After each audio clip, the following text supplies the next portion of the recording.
2,000 feet, and keep the other language the same? Right. So in other words, just remove, say, now you're, okay. Now he would be able to. So you're opening up. Okay, so what we're saying is if you were to cure the proposed site, you're gonna change the M2 on the other side. Isn't that part of it? You're not gonna change it? I'm not following. Okay. M1A, power plants will now be allowed in M1A. If you say, Will they still be allowed in M2? I would suggest, no, I would suggest to you that if your decision's gonna be to put it in the M1A, that's what the applicant's asking for, don't leave it in the 2. Alright, so you're, but you're saying the 2,000. Take it out of M2. You're saying the because 2,000 to foot me, restriction. First of all, it doesn't covers work that. in the M2, and I'm giving you my opinion, it never was intended to go in that particular M2, when it was written. Problem is, they took the M2 out from the other side and never made provisions for a power plant. Exactly. Or anything else. They never went back and revisited what When the you effect. rezoned, when you changed your zoning, I'm not saying you, when It was council at that changed. time changed your zoning, whether it was at the request of SLUCO or an agreement that wanted to maintain the integrity of the business park and they eliminated M2, they should have said, okay, those M2 uses are now going to be available. They never went back and revisited That's what I'm saying. And what the they're- heck the effect was on the rest of the town and the rest of the zones when they redid the mountain. And again, I'm not blaming anybody for that. That's neither here nor there. It was, I'm certain it wasn't done intentionally. I'm certain it was done with good intentions, thinking that we're opening it up to all these other uses we never had up there before, put up there because of the zones. And by the way, you know, economically, it was not a bad thing. So, but that's, again, when I say the problem, with piecemeal zoning, this is what happened. An example that has nothing to do with this, the old Barbizon Eureka plant. That was zoned, the Jessup zoning went around that. So here you have residences everywhere in a big cluster from downtown, the patch, and everywhere, all right, up half of uptown. Right smack in the middle, you got an M1 zone. You know why? Because they had to zone it that way. Well, they didn't necessarily have to, but they did. They could have done it another way. Eureka Barbizon goes out of business to put stuff down for many years. That vacant piece of land remained in M1 all those years. Until recently, when finally, at my suggestion, council changed it. Fine, for fear that what could go in there. But my point is, that's a result of not changing with the times. It's just my. And I think, and I'm pretty sure that I understand the municipal planning code, 609.1. Yeah, so let's talk about that. When it says the governing body shall consider the curative amendment plans and explanatory materials submitted by the landowner. That does not mean that we can only consider their piece of land. So Councilwoman, that all options throughout the amendment hearing are available.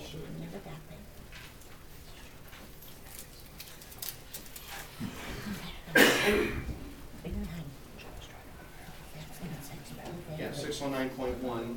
Page 53.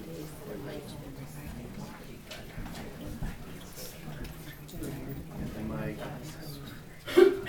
actually, You want, number, in my legal memo that I have from, on the law, number 10. You have it up?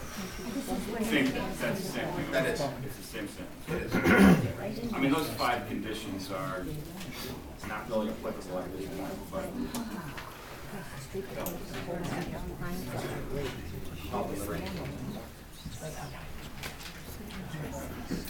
and your legal opinion on that, Rick, is we are able to consider all options, correct? Able to consider what I did here last Friday. Every option that was presented in the curative amendment hearing. Oh, you can. Oh, yeah. You can consider them. I think your vote was that you've already rejected them, but that doesn't mean you're concluded from looking at them. Well, it's fascist, it's not their submission. Remember that you're, Yeah. section 609.1C are those factors that you are to look at when making a decision, plus shall consider curative amendments, in other words, plans and explanatory materials submitted by the landowner. And you shall also consider these 5 things. I know, but we're not limited to the submissions of the landowner. No. Anything You've that was also, presented at the hearing. in addition to those things, law says you can consider the record, the evidence presented, the legal briefs, they were made a part of the record of the attorneys, public comment, and most importantly, your solicitor's opinion. And I say most importantly, not to pat myself on the back, because the law has significance to that. That's why I say most important. That's why we should be Because careful you can't with your- consider anything outside of the record than what I just said, other than your solicitor's opinion. That's why I said that, most important. Because your ability to, you are allowed by law to accept off the record advice from the solicitor.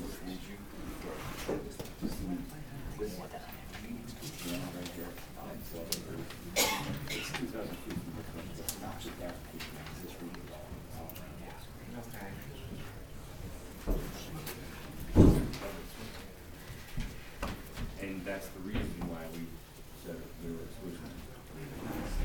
Yeah, because there was, the council concluded there was no way, but the applicant was correct to the point where there's no way that you could build that in there with these restrictions, or there was, with these restrictions existing.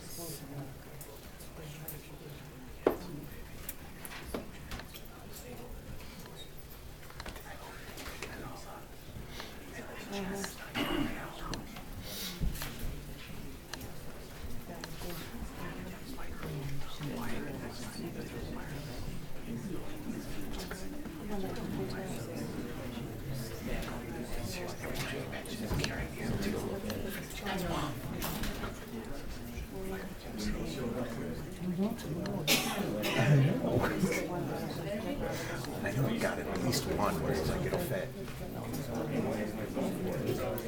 Then why did you vote no?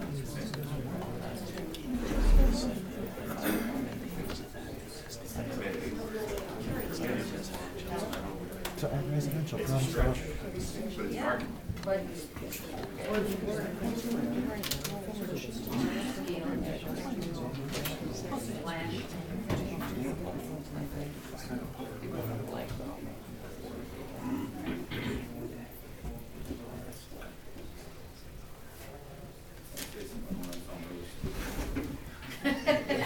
there are no stupid questions, contrary to what some people have said, there are no stupid questions.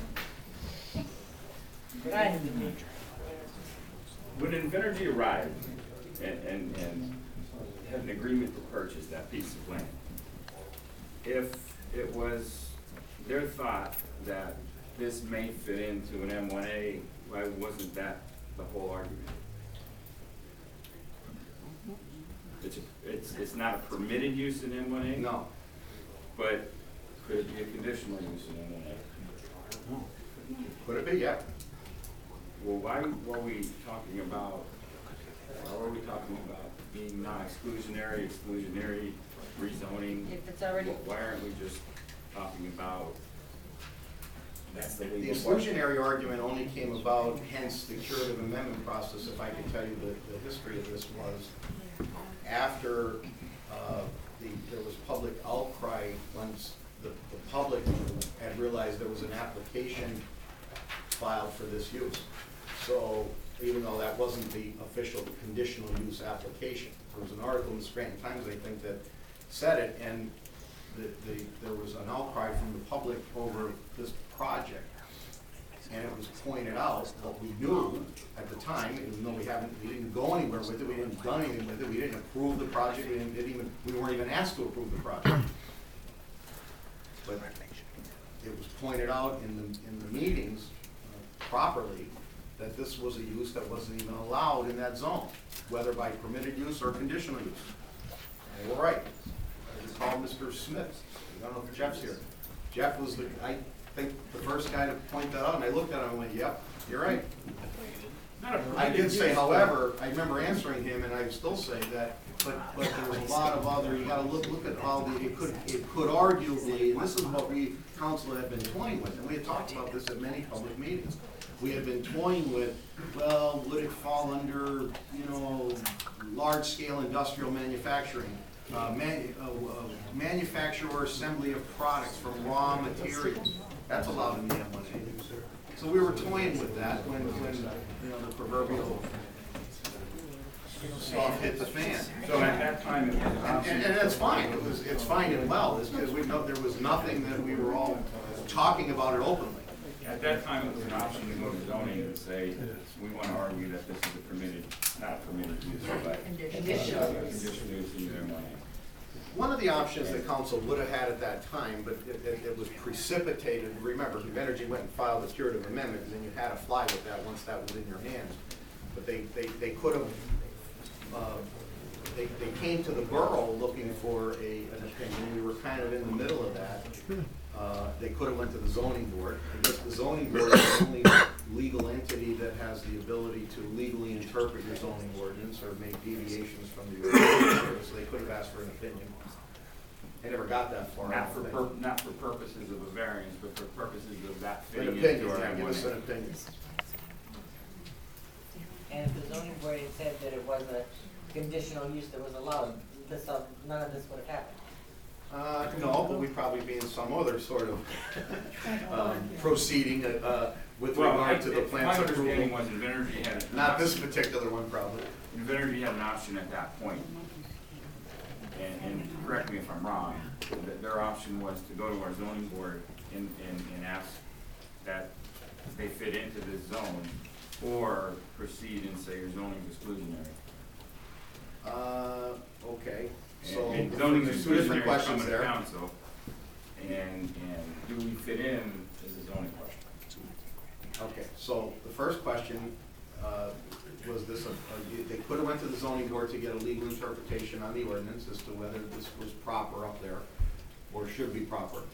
Yes, they could have done that.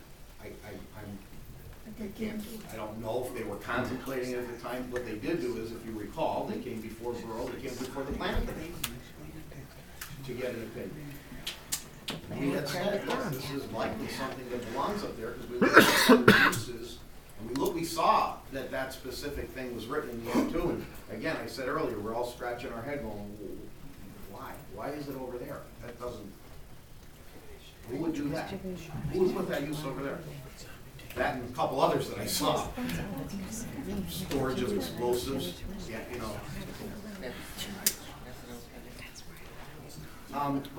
so your second question is, yeah, in the curative process, I think this is what you asked, they had two options, and this was purely up to them. We have no say over that. They could have went to the zoning board with this request for exclusionary, or the governing body. And they chose to come to the governing body. Why? And when they go to the governing body, they had to come with you in hand a proposed cure, which they did. They gave you 4 proposals. It was a little different procedure if they went to the zoning board, but they didn't, so I won't get into it. Well, the zoning board has the authority to say yes or no. Yeah, so does council. And it ended there, No, doesn't it? no. Where would it go beyond zoning? It didn't go that way, so I don't know.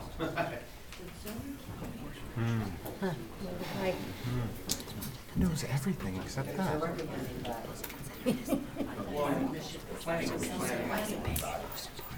Yeah, but he doesn't know.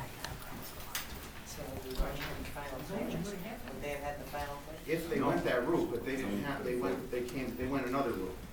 Really, what the zoning board could do or could have done is really neither here nor there. Okay. honestly. But I'm happy to try to answer the question if I can, for whatever reason.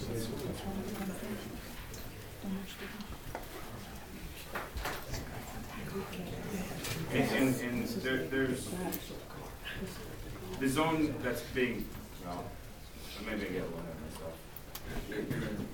There's a cure recommended that maintains a 2,000-foot restriction that would zone out another house. I'm sorry, one more time. In the cure, and I know we didn't get that far yet, there is the 2,000-foot restriction remains, and in the M1A, on the southeasterly side, as is designated, that zones out another power plant, correct? I mean, you couldn't, if you can't put one within 2,000 feet, and you look at the surrounding plot of land, you can't put another power plant, correct?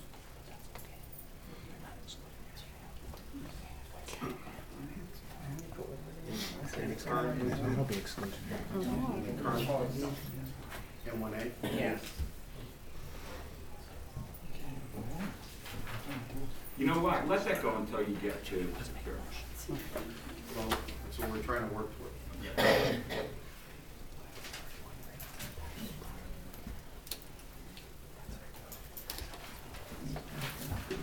Based on what I've told you earlier about my opinions, based on my reading of the ordinance, what's of record, my conclusion, legal conclusion, that this was never intended to be over there in the first place in the current M2 that is, and that's why that 2,000-foot exclusion, distance was written in there from existing Explain why they development. split it and why they got rid of it, but yet he knows. From what was already there, specialty, housing.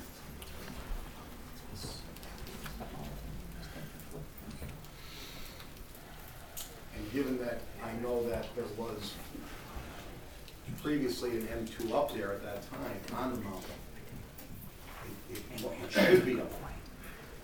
What the intent was, in my legal opinion, based on everything I see of record. It was the original intent. That's my opinion, but it's just my opinion. So, I will tell you this, that you rejected all of the 4 proposals submitted by the applicant, and rightfully so, because I legally didn't agree with any of them either. Hence advised you accordingly. But if there was any, I had to take any of the lot, number 3, which was, we'll call the overlay. Because again, and what they had asked in that one, if I recall, was they said, take this parcel of land that we're going on and basically allow it, make it an overlay, rezone it to be a power plant overlay district, and allow it up there. And I didn't like really that per se. One thing that I did and do agree with now, after hearing everything, or at least now I agree with that, it should be up there, but it should not be anywhere else in town. In other words, should not be on this side of the casing. So the point is, if you're talking about an overlay, it should be on the far side of the casing, the southeasterly side of the casing, nowhere else.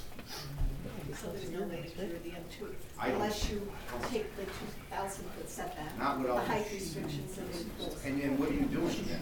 What are you doing then to the existing M2? Nothing. You're opening up for all the other conditional uses and restrictions, losing it in the M2. There's no way to do it. You have to change the language to residential. Yeah. Now you're going, and you can do it if you want, you're the people who write the ordinance. But you're going, it goes contrary to what, in my opinion, the intent was. Who's the intent? But he can't say See what I'm the saying? intent was Why for was the removing word the old existing M2. development used? Why was it not used residential? The intent. Keep asking yourself that question. What was written. You think it was a mistake? I don't. I don't think it was a mistake making I the think amount. the gift part was a mistake.